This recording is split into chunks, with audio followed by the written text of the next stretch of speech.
What's up? Welcome to the Pointman podcast. My name's Zach. I am one of the pastors here at that church. I'm joined today, as usual, by Luke. What's up? We're going to talk about something a little different. We're going to do something different today. Okay, sweet. We were actually just chatting before we started about a mutual love for radio, in particular for talk radio, which is probably why we started this podcast in the first place, because we love it so much. Which my love for radio did definitely transition to listening to way more podcasts than I listen to music or anything nowadays. I used to listen to a lot of audiobooks too. I quit kind of doing that. I thought, now it's with the podcast, you can get it instantly. You don't have to wait on a certain time or it's 7. I have to wait till 7:10 on the radio while I'm going to work. You can instantly we can listen to what we want to listen to, so it's a little different. I used to I'm not a Razorback fan, but I would listen to the sports talk shows in Little Rock when I lived in Mississippi, because it was like a connection to Little Rock. And so when I was there during the week, I would listen all day to the Buzz, even though they'd be talking about Razorback recruits, and I'm I don't care about any of this, but I know these voices and I've heard them my whole life. Interesting. And so that's cool. But what does that have to do with what we're talking about?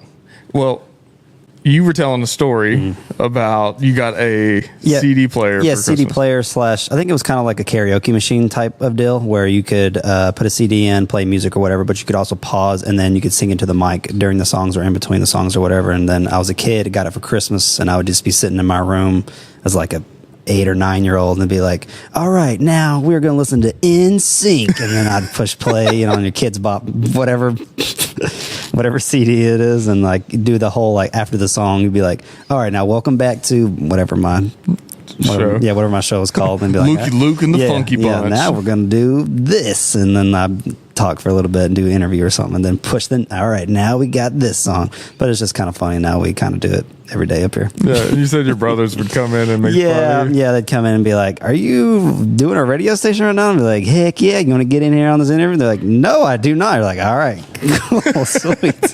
Never mind then. Well, thanks for stopping by. Yeah, exactly. Yeah, work on my voices and everything too. It's good times. But that leads us into this kind of the conversation, because I think we're talking about growth and a desire to grow as people in a bunch of different ways. But you had this interest in being a radio DJ, and your brothers would make fun of you, but you didn't stop. No. You would keep go out on your show and so you have this passion for talking on a mic and to being a voice, and you continued to kind of work it and change it, and lo and behold, you end up here, all these years later, and we've done 200 episodes, I think, of this podcast at this point.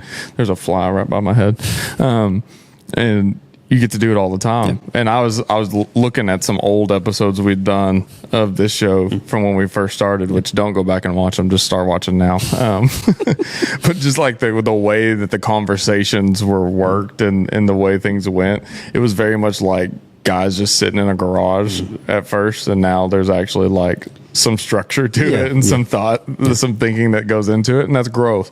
We wanted it to be better. We wanted to reach our goal as the Pointman podcast, being an extension of a men's ministry, to twofold. One, connect guys to their Bible. So we do a lot of conversations about the Bible itself. What is it saying? How do we find these spiritual topics? Where do they actually come from in the Bible? How do we apply them? But the second half of that was, how can we become the men that God desires us to be? And, growth is a piece of that. And today, that's really where we're going to start. And I think we'll probably do some more of this over the next little bit in the summer, in between semesters and all, is let's just break apart these ideas or these things that we may not be thinking about as men, and finding ways that we can address them, fix them, and find the importance in them. Maybe not necessarily in that order, but how we can do that. And I think growth's a really great place to start here. I don't think that we can ever be satisfied with where we are at any point in our life. I say that with should you be satisfied that you're married? Yes. Should you be satisfied that you have children? Of course. Should you be satisfied in some of these aspects of your life? Of course. But personally, as far as learning and growing and changing and becoming a better version of who you were yesterday, I don't think we can ever be satisfied with where we're sitting right now. And we have to push forward and to work to grow in a bunch of different aspects of our life. But knowledge and understanding, I think, may be the key to most of that. Yeah, no doubt. I don't know where I got this saying from, if I made it up. Cool. If I didn't, if I might have stole it from somebody, but I always tell everybody, like, I always want to be 1% better than I was yesterday.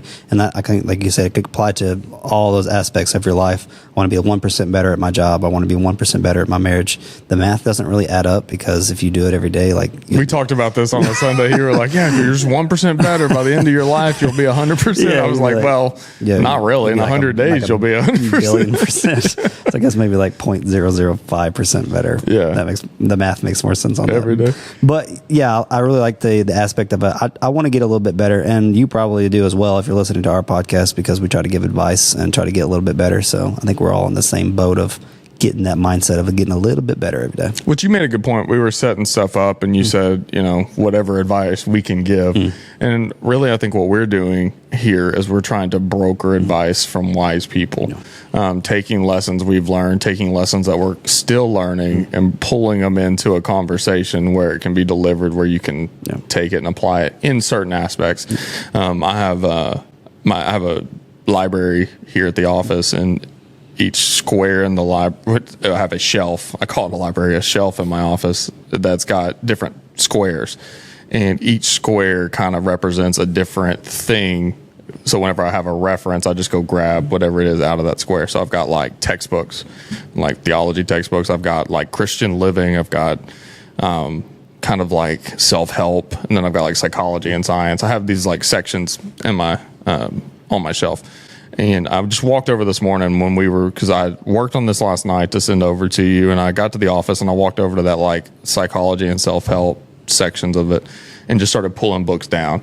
And I've read all of them, at least most of them, over the last probably 4 or 5 years. I've really dug into that kind of side of things for a little bit.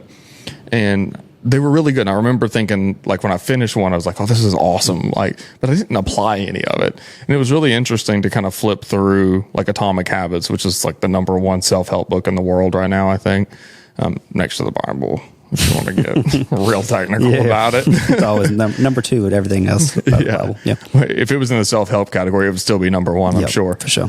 But I pulled it down and I just started flipping through the sections, and there was so much stuff that I'd highlighted when I read it a year ago that I was like, oh yeah, that applies. We need to apply that here. That applies. I need to go back and rethink that, to the point where like I sat down with it and I was like, I should probably just reread this book and like make a list of things I'm going to change on a daily basis in my life. Because that's really the point of the book. It's the habits that you form and the processes you implement to live a better existence for yourself, essentially. But I think that's what we do with self-help, and what we do with knowledge in general, is that we just kind of read through the book, listen to the podcast, and like, oh, that was good. Yeah, I should do that. And then we just like next episode, and we don't even think about it again, or next book, and we don't even think about it again. And the goal became the book and not the application of the teaching. Yeah, if you kind of focus on, like you're saying, focus on the actual knowledge of it, like what's good of having the knowledge of it if you're not actually going to apply it, like, does you no good? I really like the aspect of it. Sometimes I get a little kind of a stress or anxiety when I have like a really good podcast and they have so much information. I'm like, dang, like I want to write all this down, and I'm like, I can't, like in my brain, I can't process all of the good knowledge, all the good nuggets. So it kind of like gives me like a little bit of stress and anxiety. I'm like, man, there's so much goodness here, but I'm just going to pick out one thing and stop the podcast from now and try to implement that before I move on to the rest of the podcast. I don't know if anyone else out there has that same anxiety. I do too. Y'all hear something and one, and I'm like, yeah, we should do that. 4 a.m. Got to wake up at 4 a.m. tomorrow. I got to start my day with journaling and thinking and writing my to-do list. Like these things that are like, yeah, in practice, they're awesome. Am I actually going to do it? Probably not. But you're right. You hit the next episode and then they've got a great nugget and you're like, oh, that's it too. These are all the answers are here. But application for growth, we don't apply it. We don't start to actually make moves in our life to be, I think I actually started that when you were saying you were 1% better, or 0.05, whatever we've gotten the math down to. But I think it's actually less linear than that. I think that's a great like thought process. Like today I'm going to be better than I was yesterday. I'm not going to do what I did yesterday. I'm going to do this instead, or I'm going to apply this thing I learned yesterday. I think it's less linear and more like a rise and fall every day. Like, I think there's days I wake up and I'll read, I will be very focused, and I will have great growth in my knowledge and understanding of a topic. But then the next day I'll watch Psych on TV for 4 hours and play on my phone and during commercial breaks and not pay attention to what I'm doing in a day. And I think that's more natural in life, is that we have these high periods of development and we reach a new pinnacle. And then it's not that we crash as humans, but that our growth trajectory crashes. And then we rise to a higher pinnacle because now we're building on where we once were. And then we crash harder in our willingness to learn and to grow.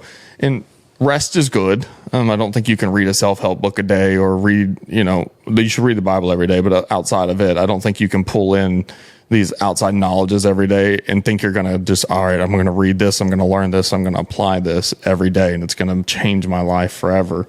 Outside of the Bible, that doesn't exist. And so I don't think we can think about growth that way. I think we have to think about it like a sculptor, a stone sculptor who starts with a massive block of rock, essentially. And each day they're chiseling a piece away. And each day they're growing and they're seeing their product come to. I guarantee you for those guys, though, there's days where they just don't see it. They hit it and a piece breaks off and they're like, I don't know how we're going to form that to a leg, let's say. So they go away, and it's a day where they actually make no progress on the leg, but then they come back with fresh eyes and they're able to do it. And they're able to grow past it. Now we've got 2 legs instead of the one we couldn't see yesterday. I went in my brother's house the other day. He had an old desk that used to be mine that was at their house, and I went to pick it up because they're moving. And I walk in the back bedroom, and my son, my sister-in-law, and my brother are all staring at this door they're trying to hang. And the way they have it, it won't fit. Like, the door doesn't fit. And I'm like, let me try. You've been trying for 8 hours. You've had 3 doors you've gone and picked up, and you've brought them back, and you've tried to fit them all in here, and none of them have fit. So let me look at it for a second, because I haven't been doing that. And I look at it for a second, and all it needed was just for them to take the frame or the door itself and go, just a hair. That's all it was. But because they were so focused on getting it in, they couldn't see that little turn that they needed to make it fit into the door frame. Then they did, and then we got it all hung up and everything was fine. That's us a lot of times, though, when we're trying to be better all the time and trying to grow better, is that sometimes we get to this point where it's like, I just don't see where the next step is. But if we pull back a little bit, then we can move forward and build on that past where we are currently. Did the door have the jam with it, like the door frame with it? The door frame was already on. See, that's the issue. My dad always says, do not buy the door frame with the door, because it's impossible to try to figure that sucker out. I think that comes with building 100 houses and being old. Yeah, of course. Yeah, well, we were not putting a new door frame on. Sure. We were going to make that door fit, whether we took a saw, a sander, whatever it took to get the angles right on it. But I do think it's a lesson in to truly accept growth and to build on what we've learned and what we continue to learn. Sometimes it does take us taking a step back, looking at it, and then finding the application or finding the next step. And I say all that to say, I don't think we can look at it as a linear process. I think it very much takes rises and falls and growth and rest for us to see it and to build on it. Well, as long as you're coming back to the statue, as long as you don't walk away from the statue. Yeah, as long as you're coming back and working on that sucker. Which the statue is a great example, because think about it, you are the statue. And so you have an opportunity to chisel away a little bit more every single day. But if you walk away from your growth, you walk away from development and understanding and learning, then you're no different than the sculptor who walks away from his project. Yeah. You have to come back to it, and you have to work on it and craft it. We were talking earlier about cannot remember the author. There's an old author, like a Mark Twain era author, who would sit and would write a sentence until he crafted the perfect sentence. And it would take him forever. It could blow his whole day working on one sentence, because he didn't wanted the wording perfect before he moved on to the next thing. We can't be those people. We have to be the people who write the paragraph, write the story, and then go back and adjust it. Because if we get hung up in learning and developing on step one, we may never be able to reach the finish line we're supposed to reach, because And I think a lot of times we find ourselves making excuses for why we're still at step one. Yeah, what comes to mind is whenever you talk about that just now is like the foundation parts of it. I believe it was Paul. I have to look it up, the Bible verse, but he talks about like, let's move on from the baby food. Let's move on to more mature aspects of our faith. Let's get on from like, you need to pray. You need to do these laying of hands. You need to do these things. And like, let's move on. Let's grow. Let's be better. Let's do better. And it kind of reminds me of like, we're talking about growth mindset. Paul was about that life. He was like, let's move on. Like I've taught you these things. Okay. Let's do it now. Let's do something bigger and better. Put the application in and let's dive deeper. Yeah. Let's not just sit here at the foundation knowledge of just the solid block. We got the block. We're good. Let's chisel away at it now. Yeah. No, that's good. That's a great place to start and think about.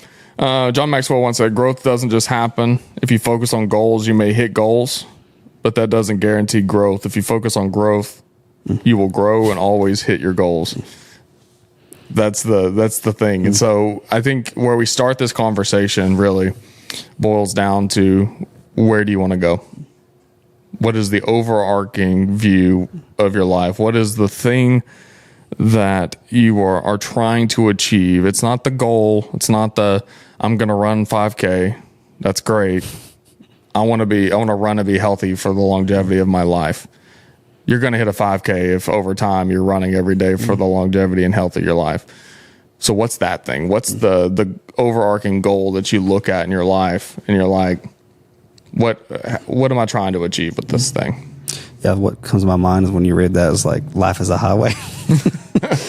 But yeah, like it's the yes, you're focusing on a goal, and yes, you are trying to get there, but we got to enjoy it, and we got to work a little bit out of it. You got to get on that road and drive down that road, because you got to look outside and look at the scenes on the side of the road. But yeah, you got to have a destination that you're trying to reach. Yeah. When I first got into running, I was 300 pounds. I couldn't run for a minute without stopping and walking a little bit. And I remember I had this immediate goal. I wanted to do 100, like 100K or 100 miles? 100 miles. I've never run 100 miles still. I probably never will at this point in my life. But what if we walk 100 miles? It'd take a long time. Think so? Yeah. It's a good day and a half. See how long it would take you. It's probably a day and a half. Good. But I had this immediate goal of like, I want to run, and I want to be that kind of runner who can just wake up in the morning and go for a run and just run until you're tired and then stop. Because that's who I admired in that space, were these people who had run 100 miles, but really it was more about just the freedom and the ability to just go do it whenever they wanted to. And I couldn't run for a minute. So that goal was really arbitrary to me, because there was no chance. It was like, I was thinking, the opportunity of me doing that is years or whatever down the road. I'm just trying to not die at 30 at that point in my life. And so I would not set goals of 100 miles, but I would visualize being that type of person. And then my training would be dictated by that overarching like view. Like I didn't miss a day of running because I wanted that ability. I didn't eat bad or drink too much or whatever because I wanted that ability eventually in my life. Now, in hindsight, after I got fit enough to run it, I would go to a 5K and sign up for one. I wouldn't train at all for a 5K. Yeah, it'd be nothing. It's a short goal. Yep. So I was like, I got this. Some of those hurt, because you're just like, it's fine. We'll just show up on race day, tie off the shoes. But if I ever signed up for 100K, I know what it feels like. And I would start training harder. I would start eating better. I would start sleeping more, recovering better, because I knew what the big goal took, or not the big goal, but the big overarching like plan, what that effort level took. Whereas for the 5K, that's a short-term goal. And I felt like I could just do it whenever I wanted to. I think that's a lot what this is speaking to, is like, if we live our life a 5K goal at a time, a 3-mile jog at a time, like that goal's you're going to achieve that goal. And then you're like, okay, I'll do 10, that's not pushing you forward or pushing you past your comfort level. That's just you building a new comfort zone and just existing in that for a season, and then pushing that comfort zone out a little bit and seeking that for a season. It's example. It's not say go run 100 miles today to push your comfort zone, but it is, I think, a visual representation of like, if the goal or the overarching mission of our life is so grand, and we're pushing towards it with everything we have and every day of our life, the little goals that come along the way will just fit into the plan, and they won't become the end goal. I keep getting movie quotes from when you keep talking today. The other one was that popped in my brain is Fast and Furious, live my life 1/4 mile at a time. But I don't know why I didn't think about this earlier, but if you walk 3 miles an hour, you'll do it in 33.3 hours. You'll walk 100 miles. Makes sense. So a day and a half. That's easy about. math, yeah. A little less than a day and a half. I guess if you did 4 miles an hour, you'd do it less time. But yeah, 3 miles an hour would take you 33 hours. You're going to do it in longer than that, I can promise. Yes, it's going to be rough. I mean, no pee breaks. No. What 3 miles an hour is 20 minutes. Yeah, essentially, yeah. Right. Yeah, 20, 40, 60. Yeah. A little slower. Yeah. It's 20 minutes per mile. Okay. So you're not going to hold that, I can promise. You're going to have to run at some point to keep that pace up. Maybe one day. I've tried. We'll get there. I know what it feels and it hurts. So this is the start of our focus. Growth is a process, and it requires effort. We can't just think growth's going to happen. We actually have to put our first foot forward and start the journey to growing as people. And a lot of that stems from what we're willing to listen to, what we're willing to read, study, seek advice in. That's really where we're going to kick off our growth process. You already mentioned it some, but if we're going to be the men God desires us to be, we have to put in effort to study. We have to put in effort to be in community. We have to put in effort for a time of prayer. These things are really good, and I think building disciplines in these things is very good, but really they are disciplines in them at times I think can limit our, they become a short-term goal. We start to put in kind of barriers to our Bible studies, like I'm reading a chapter a day. It's very good for a period of time if you don't read it all, to say I'm going to read a chapter a day. It gets you in the Bible. It gets you thinking about it. It gets a discipline set that this is part of our life. I'm going to pray for 5 minutes a day. Great. It gives you a set, achievable goal. You focus on it. You do it. Those disciplines are awesome. I'm not saying that. But when we start to put goals around our faith, we lose the drive at times to go for a deeper growth and understanding in our faith and in our journey with God. Yeah. A lot of times these days, like you said, like you need to read this verse or whatever, you need to read this chapter or whatever your plan is for that year.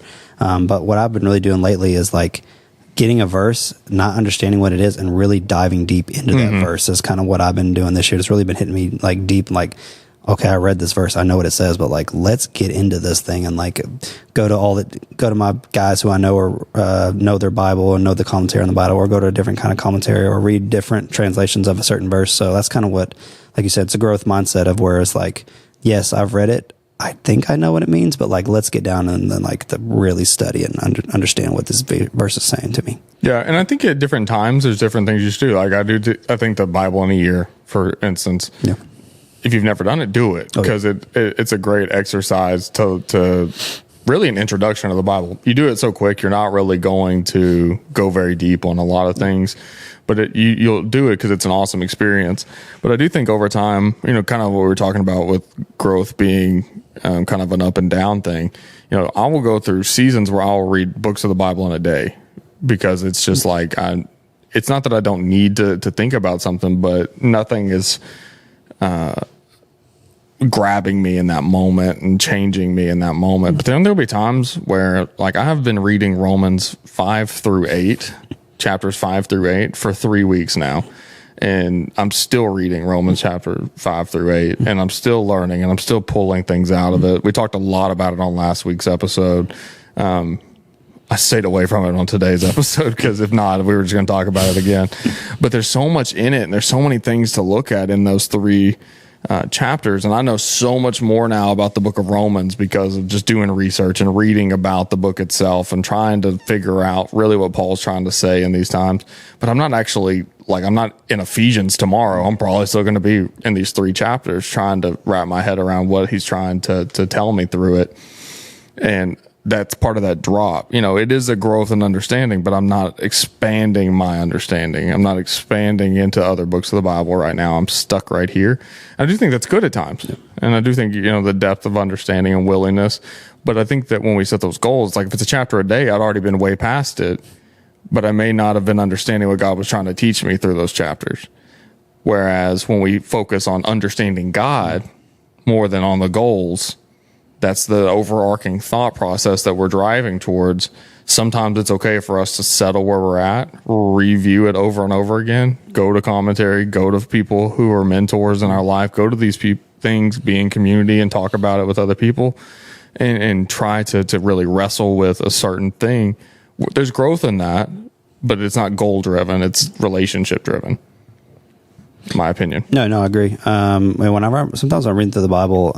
If you don't have that, like, sometimes I call it like the lens of the Gospels. I don't know if you ever have like the thought process, but like if you read the Gospels, I feel like if you're going to read the Bible, read the 4 Gospels first, and then look at the rest of the Bible kind of like through that lens, because it makes way more sense to me if you have that. Because like I know before. I grew up in church, and I knew like there was 4 Gospels, but I didn't know they basically had all the same thing, a couple different stories throughout. John's the only non-synoptic. Yeah, right. But like I never knew that, and so like when I actually read all 4 of the Gospels, and then I'm like, you read the rest of the Bible, you read a lot of the Old Testament or different Paul's letters, and you're like, it makes so much more sense when you kind of look at through that lens. So that's kind of where I would start.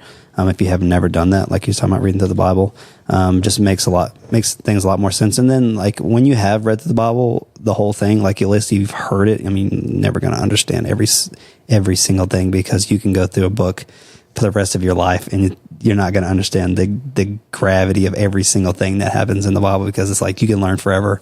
And I think you can be 200 years old and still not grasp every single thing. Well, I mean, I think that you get from it. One of our greatest missions in life should be every day us trying to understand God more and more every day to the last day. Like, there's never going to be a day where you wake up and you're like, I got him. I figured him out. That's never going to happen. And so, but it should still be one of our greatest desires that every day we are trying to understand him more and more, whatever that process looks like. But you have to do the work. You have to put in the effort. Growth's not just going to come to you in that way. You have to actually seek him. You have to seek deeper understanding. You have to find smart people who are biblically driven to have a conversation with about it.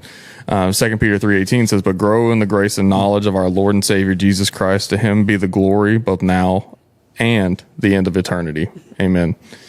It's a constant thing. We're constantly trying to grow and understand him more and more deeply. R. Kent Hughes, who wrote, he's probably written a few books, but I know he's got one famous book called The Disciplines of a Godly Man. And he talks about our like growth as men as this idea of like, it's kind of like being in the gym. Like it takes effort, it takes some sweat, and to put in the time and energy to wrestle with who God desires for us to be and who God is in his own right. And I think it's a great example. He actually uses it throughout the rest of the book. I think it's in like the introduction, but at the end of every chapter, it's like, are you ready to sweat yet? And it's like, it's a great like thought process of, all right, yeah, you just talked about marriage, discipline in my marriage. Am I ready to sweat yet? Am I ready to put forth that effort yet? And raising my kids, am I ready to put in that effort yet? And, really, we start with the gospel. We start with the Bible because it's the most important. It's the kind of the key to unlocking the rest of the topics we'll hit on here. But are you ready to sweat yet? Are you ready to put in that effort? Are you ready to expel that energy? Because if you're just sitting on the sidelines and you're not doing it on your own and you're not willing to do it on your own, growth's never going to come to you in your understanding of God. Growth's never going to come to you in your depth of Bible study. I was actually chatting with a lady the other day. And she was like, yeah, I know my Bible. I'm in my Bible. I don't need church. She was like, thanks for calling me. I don't need church. And I was like, okay, let's talk about it. Like I'm not a church salesman. That's never my goal. If I call somebody, it's just like, I honestly want to know how your experience was. If you got a question about something, I'm a resource, ask away, and I'll do what I can to answer it. But the way she worded it really like triggered my brain. Also, I'd been in a Facebook argument about You're already fired up about church and why it's important. So I was like, oh, here we go. Let's get into it. You were my audience. Are you today. ready to sweat? Yeah. I'm gonna make you sweat. No. But we went back and forth, and by the end of it, I think she had a different understanding of church, and it's important. And I challenge, and someone's going to be mad at this, but I don't think you're actually a Christian without the community of believers around you. Not that you don't have a relationship with Jesus, not that you're not saved, but the actual act of living out a Christian life happens in community. And so that's why the church is so important. And that's why you should be a part of it. But it takes effort sometimes. Sometimes the kids don't want to go. Sometimes you're bringing them in with two different shoes. It don't matter. Just throw them in the truck, get them to church. But are you ready to grow? Are you ready to sweat? Yeah. I don't have the right kind of Elsa shoes. You're like, get in the truck. Golly. Here's a rain boot. Throw it on the other foot. Yep, for sure. Yeah, they'll be loved the other way. Growth as a father. Growth as a father. This is one, like we have, if you grew up with a dad at present in your life, you have this example of who a father is, and you may have had a great example set for you, and you may take a lot of information from your dad. Your dad may have been a great, deliverer of God's word to your family, may have exhibited it well to your family, and so you take from that, you understand like this is what it means to live like a godly man and to be a godly father, and that's incredible. But if you didn't, what you gonna do about it? Like, it's not good enough to say like, oh, well, my dad was horrible, so I don't get it. I don't understand how to be a dad. There are so many people around us who are great fathers who we can go to for advice on parenting and child rearing, and are you ready to sweat? We're gonna quit going back to that in a second. I promise. But are you ready to be open and honest that you're not where you need to be? Are you ready to seek a mentor who can invest in your life and show you what it means to be a dad? Father's Day is this weekend. This will come out after Father's Day, but I think this is a great conversation for that period of time, because it's like, yeah, now I may not have always, and it may be you've not always been a good dad, but you are seeking now how to. Don't let that learning stop. Don't let your experience dictate your own understanding of it. Don't let the mistakes you made in the past put you in a dark closet where you can't come out and be the dad that you should be and that God desires for you to be.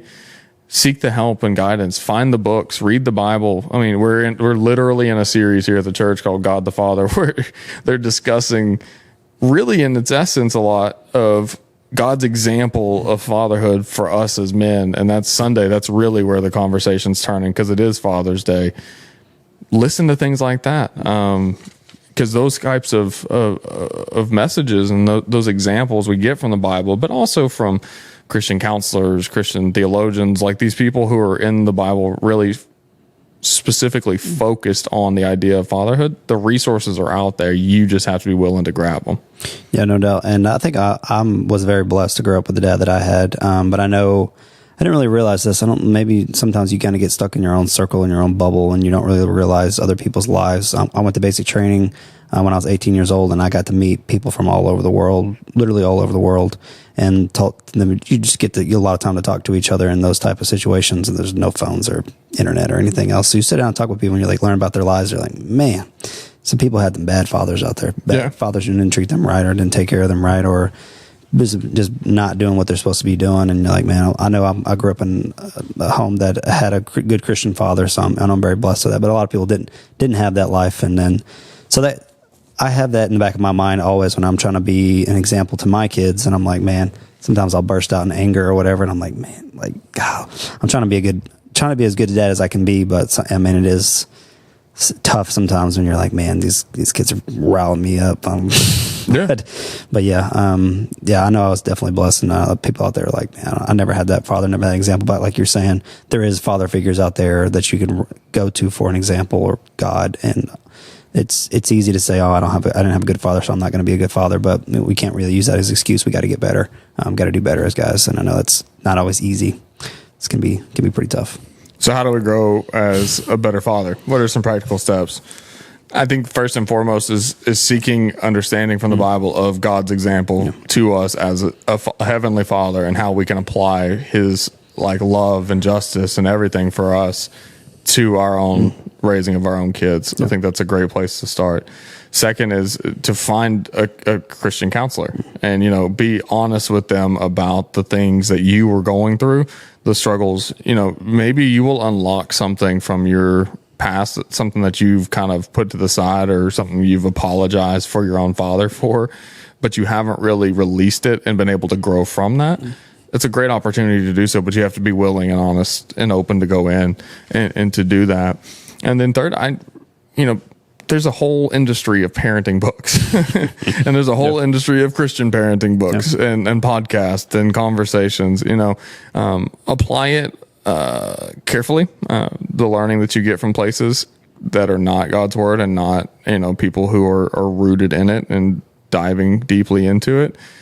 Use the highlighter and the pen method, man. Write all the notes down and go back through it with the Bible and highlight the things that are good and scratch out the things that are bad and move right on.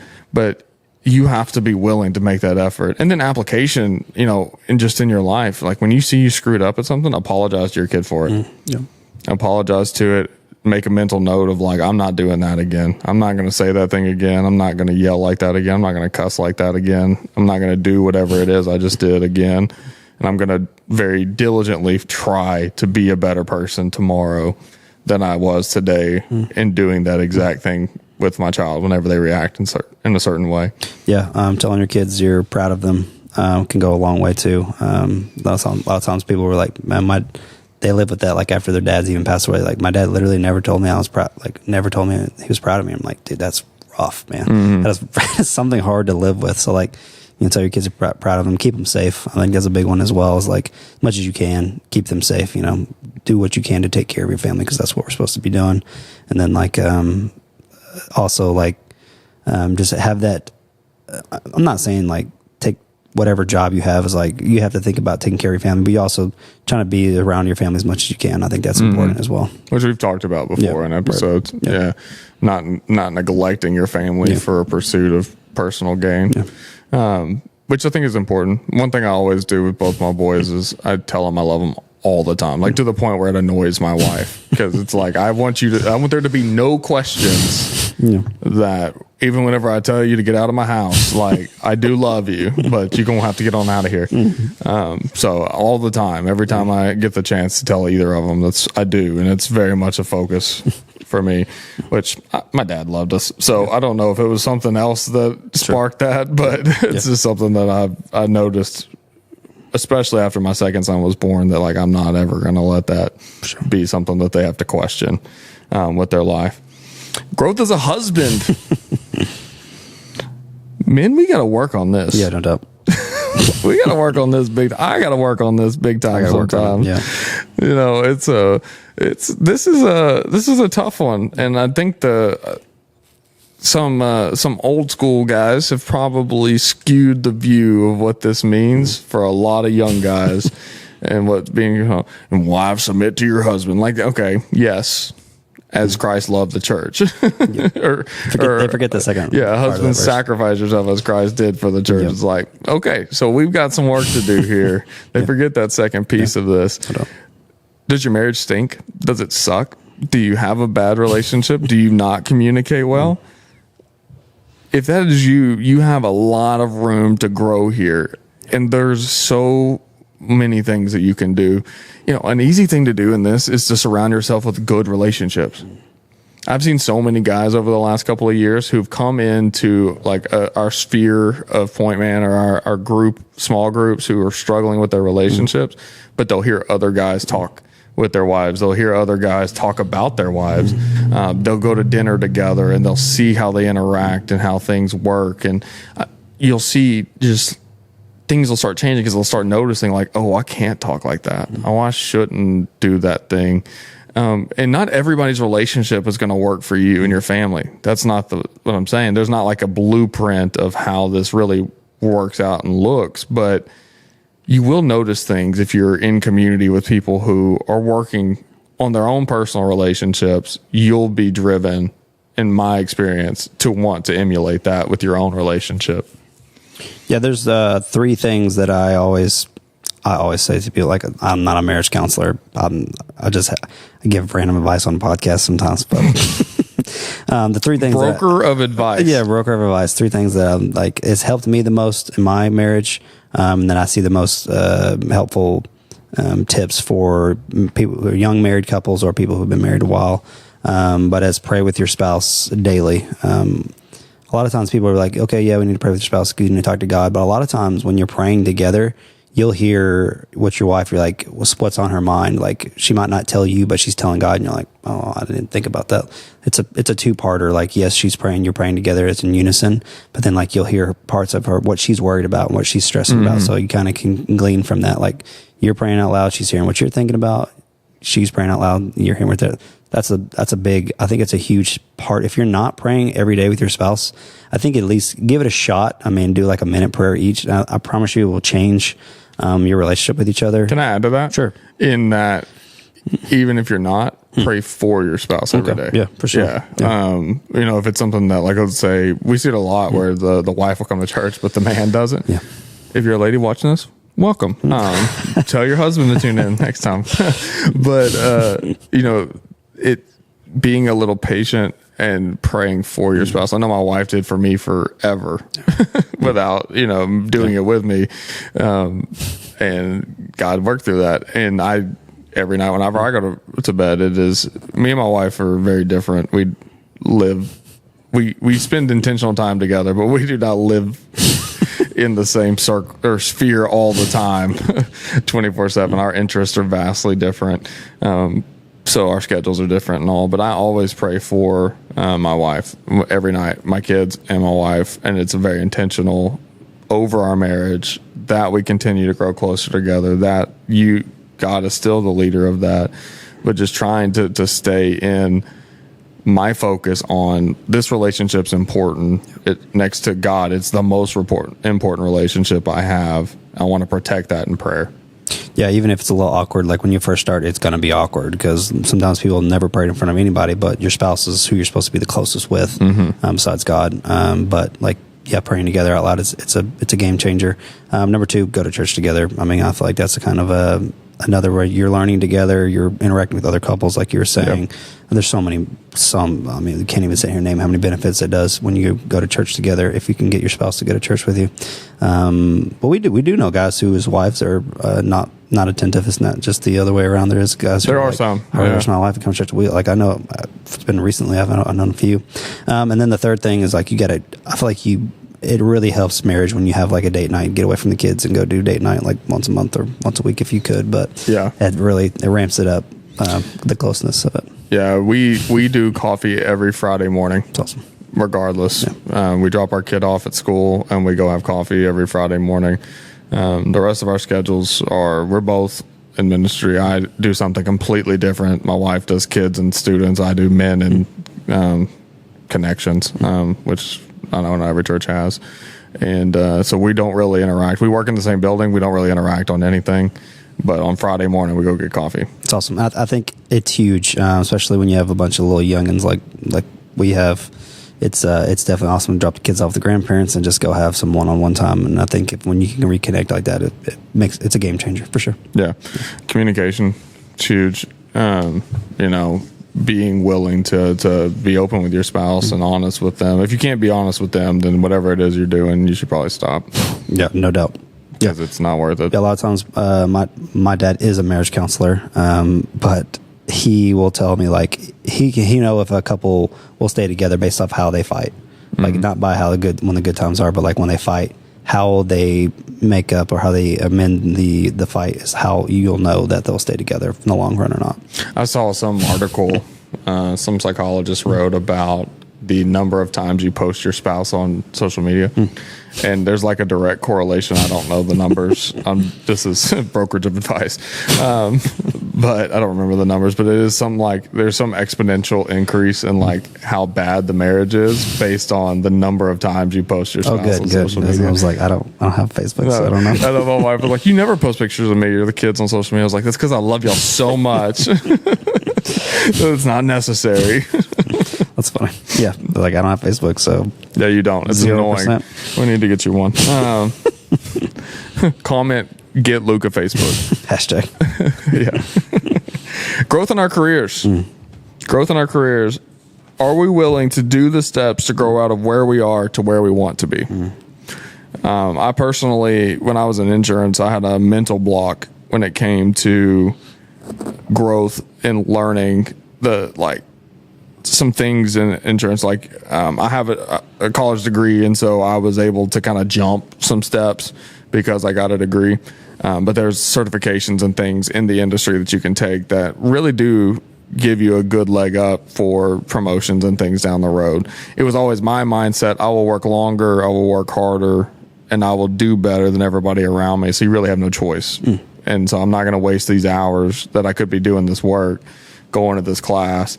But as time went on, I reached a point where I really kind of had to. You know, if I ever wanted to go to a next level or next tier, I had to start attending these classes and getting these designations and things that would give some more credibility to my knowledge and understanding. Not that it was actually teaching me that much more than I already knew from a decade's worth of experience, but they just held weight. They held weight in the process. That was something I had to either decide I was willing to use to grow, or if it was something I was just going to turn to the side and just become comfortable with where I was. I think a lot of guys have fall into this where like they really don't like their job. They really desire to do something else with their life, but really every day they wake up, they go do the job, they come home, they eat dinner, and they sit down and watch TV. They've never done anything. They're frustrated with everything in their job, but they're not doing anything to change the situation. This isn't a conversation about growth in income. It's a growth in career. I think a lot of unhappiness at times for men in particular stem from we just don't like what we do all day. But we're not willing to do anything to change it. So looking at growth in our career, I think we do have to keep in mind that no matter what we do, it is for God. Henry J. M. Nouwen, he was a psychologist who went and lived with the Genesee, I don't know how you say it. That sounds right. Monks, for 7 months. And he had something in his book, The Genesee Diary, that I found really fascinating. He said, most people think you go to a monastery to pray. Well, I have prayed more this week than before, but also discovered that I have not learned yet to make the work of my hands into a prayer. And, I think if we go all the way back to the start of this conversation and we talk about growth in our faith, when we remove the barriers of goals of a chapter a day, an hour a day of prayer, whatever it is, and we focus on our desire to know God more, even our work will become a form of worship and a form of prayer. I mean, the Bible says to do everything as if you're doing it unto the Lord. Yep. I think this fits right into this conversation. In this moment, he's actually in a river and he's pulling up granite with another monk because they are going to build a new church. And he notices that the other guy is very he's just calm and happy in the work, but his mind is running and he's frustrated when a rock falls and all these things. And he's got this is a very honest moment for him where he's like, I get the prayer part. I get the silence part. I get the study part. I get all of this other stuff, but I can't quite put my finger on yet is how the work becomes a form of prayer and worship. I think that's where we have to kind of get to at times. And, if you're not happy where you're at, sometimes you just got to change where you're at. No. And you got to do what it takes to change where you're at. And I was talking to a young guy last night, and he was telling me he was frustrated with his current job situation. And I asked him, well, what are you doing? Or do you have an idea what you want to do? All these things. And he vocalized that he was studying what he could do with what he's already got, or what he would need to change to take a different path and different thing. He's already got that this part of the thought process he's already got well, because he's like, all right, here's what I know. What can I apply this to? What do I need to get where I want to go? And he's examining these things in prayer, which was a big part of what he told me. And he's looking to see where these pieces come together. I think if we're going to grow as in our careers, and if we're going to grow in our ability to let the work be, a portion of worship, seeking God in prayer, but also really examining who we are and where we're at and how we can make that shift and apply those things in our life. But it's going to take some sweat. Yeah, no doubt. Whenever you're at work, I'm always listening to a leadership podcast, the Craig Roger Show leadership podcast, because I'm always about like trying to get better, a little bit better in my leadership every day. He talks about how there's like 3 things at work that you need to really focus on. Either like when you're trying to get hired somewhere, trying to change your job, or like trying to maybe hire somebody, or just looking for a person to be around somebody. Like somebody, they have to have these 3 characteristics is kind of like what he was looking for in everybody, and kind of what I try to instill in my life. I'm like, if I'm doing these 3 things at work, I know the promotions might come, or I know that I'm going to put myself in a better situation regardless. You always have to have integrity above everything else is like the very first thing. It's like, you're not hiring anybody if they don't have integrity. It doesn't matter what else they come with. Do not hire that person, or don't be that person who doesn't have integrity at work, because nobody wants to be around that person. Ability to work hard. There's nothing you can do to make up. Like if somebody who has so much knowledge and whatever experiences, and like that person's not willing to show up every day and work hard, you need to have that mindset as well. Yeah. You got to show up, and you got to grind, you got to put that effort in, because you have to have that. And then the third, to me, is you have to be teachable. You have to learn. It goes back to the same thing. It's like I try to learn something new every day, and a lot of times my work just forces me to learn something new every day. But yeah, try to learn something new every single day, because once you have those 3 things down, I think the rest of your career kind of can, explode from there. Something being in an office with different people doing a bunch of different things for so long, one thing I've realized early on that helped me a ton in my career was that I learned what other people did. Like whenever they would go out to do something for one of my clients, I'd go with them because I wanted to kind of see what they were doing. And really how that turned out in the end was like I would sit down with these people and we could speak the same language. They didn't have to spend time explaining to me what we were doing. They could just tell me what they needed. Well, it made us more efficient. It got the job done quicker. I knew what to tell my clients so that whenever those people went out there, they knew what to look for, or what to fix before they got out there. We were able to do these things, but that's only because you spend the time learning something you don't think applies to you.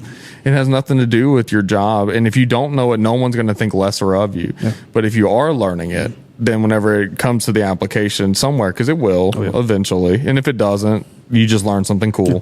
So it's not a loss. But that was always something I think helped me for a long time, because I didn't want to go get certifications, but I would spend time with these guys or ladies learning what they do, and trying to figure out how I could be a benefit to them. And, it also turns out relationships get better at work. 100%. Yep. Because they're like, oh, he gets it. It's fine. Yep. Or they'll talk to you about their stuff. They're interested in their work. So you become interested in their work, and they like you because you'll talk to them about their work. Yep. Even if it's little things like, I called IT 3 times how to fix something on my computer, and then you just learn how to fix it on your own, and then you just tell them you did it, and they're like, oh, thank you. We didn't have to spend, an hour coming to your desk to fix this stupid thing that is not really in our purview. And, those things go a long way. They go a long way to job security. They go a long way for job health, for happiness in your role. Whenever you're able to communicate with people around you, to support one another, like those things go a really long way in growing in your career, and you'll see fruit of that over time as opportunities come up, and you may learn something about some section of your industry and you want to do that instead, and you've already got a leg up because you've been paying attention and knowing what it took for them to get there, and you've been working on it in the background or whatever it may be. Yep. I cannot agree more with everything that you just said. I think it's spot on. I've done what you said, and I've tried to do that in my career, and it's paid dividends. It will pay dividends for you. Yeah, somebody maybe you work with a shop. We call them shops in the Air Force. I don't know what everybody else, your section of work, but like you work with another shop, a section of another all the time. You like go down there and just spend like a couple hours with them, and just talk to them, like mend relationships, or like you said, it could just be the relationship that's building better, or like you're learning something or they're learning something. It just helps everybody out. Career. And those people will work for you whenever you've done that. They'll put you, if you have something, they'll put it on the top of the pile because they want to do. They know that you respect them and their work, and they want to respect you and your work, so they want to invest in you too, which is huge. Look, we cannot expect other people to want it more than we do. So if we want or desire something in our career, we've got to be the ones who are willing to go and grab it. And we've got to be the ones who are willing to put in the extra time and work and study or communication or going to that dinner you don't want to go to or whatever it may be. Being willing to do what it takes with inside of our moral compass and framework of the Bible, but being willing to do what it takes to take those next steps. You got to be open to it yourself. And if you're closed off, it's not going to happen for you. I'm not sacrificing time with my family, but yes, during work hours, I'm doing those things, no doubt. Yeah. Yep. Which sometimes you have to, but it goes back to the differences in our households thing. Yep, for sure. 24 hours a day. I'm using all 24 of them. John Eudes, he was one of the other monks in this monastery. This book's actually been really good. He said, even the price of our products and the use of our money should be determined by the praise of God's mysterious presence in our lives.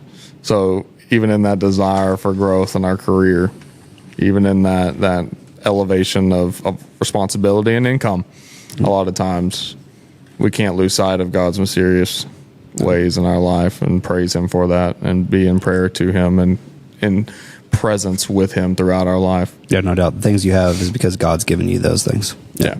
So really what it boils down to when we talk about growth is, one, you got to be willing to do it. You got to be willing to set aside some time to learn, to when you get opportunities to grow, to take them, even when you're tired and even you're beat up, you got to take those things. You know, when it comes to things like family and parenting, find mentors in your life, find counselors, find friends, find people who are doing it the way God desired it for it to do, and pay attention when you're around them. Learn from them, grow from them. If you're struggling in your marriage, find that couple that's close to you in age and go to dinner with them. Find that couple that's been married 30 years longer than you in age and ask them and take them out to dinner. And just be honest with them and ask. You know, a lot of times, look, I've been married 10 years, and anytime you get a chance to talk about your spouse, if you have a good relationship, you want to. I like talking about my wife because my wife is awesome. Yep. I'm sure you're the same way. 100%. And, you know, in that, those people are going to be open and willing to talk to you about their relationship because they love their relationship. Yep. They love their spouse, and they want to be a help to other people. So don't seek those people out. Parenting, same way. You know, we have our group Pointman. The reason this exists is full of guys who are dads, full of guys who are older. We've got guys who are just having babies. We've got people who've been raising teenagers. I learned something, you know, I was really struggling. I have a 19-year-old who's on his way out of the house. And there was like a day or two where I was kind of struggling with the idea of him leaving. You know, like a little bit of that fear of what'll happen to him when he leaves. And I've been friendly with a gentleman whose daughter's leaving. She's 18 and going to college. And I've watched him manage it in the way he talks about it in like prayer groups and stuff. And he's changed my view on it. And a lot of it came down to, I just need to let God be, you know, the driver for him in his life and allow him to work in his life. But if I hadn't had him around me and been in community with him regularly, I wouldn't have seen that. I wouldn't have heard those stories. I wouldn't have heard the way he's handling it. But I have, and he's been instrumental, whether he doesn't know it, in the way I'm viewing this transition for my kid too, which that doesn't happen if we're not in community with other men. So if you're a dad and you're seeking that, come join us, because there's a bunch of guys who are going through a lot of things with their kids, young and old. And they're more than happy to talk to you about it. I can promise you that and share that with you. But that's really my keys, I think, when we start talking about growth. You know? Yeah, I think this podcast has been great because growth is something that I think me and you are both always challenge ourselves and always chasing after, because I know I messaged you the other day. I'm like, I really thrive with friends who have goals, and like, if you have goals, I'm down to be your friend. We're going to chase after these goals together. I'm going to ask you every day, hey, how's this goal going? You know, how are you doing with this? And like, I don't know why, I just like I love having goals and accomplishing the goals, and people who are chasing after something. I just really want to be around those people. So like, if you're one of those guys, come to Pointman, hang out. Let's hang out, do life together. We're trying to put together a lot of crazy stuff, so we need more people who are driven to do it. Come join us on this journey. But I hope this has been beneficial to you. We're gonna, like I said, we're gonna be really hitting hard on that being the men God desired us to be portion on the podcast over the next little bit. So make sure you hit the subscribe button, like it. As always, if you liked it, leave us a comment. If you didn't, keep on moving. But we would love to have you come join us for a live semester. Make sure you follow us on Instagram at TC Pointman, and over on Facebook, it's that.church. The word point, hit the space bar, and then type in the word man, and it'll come right up for you. I'll try to link it in the description. Sometimes it works, sometimes it doesn't. And I'm not very tech savvy, so if you're one of those guys, we actually really need you right now. So, but this has been another episode of the Pointman podcast. We'll see you next time.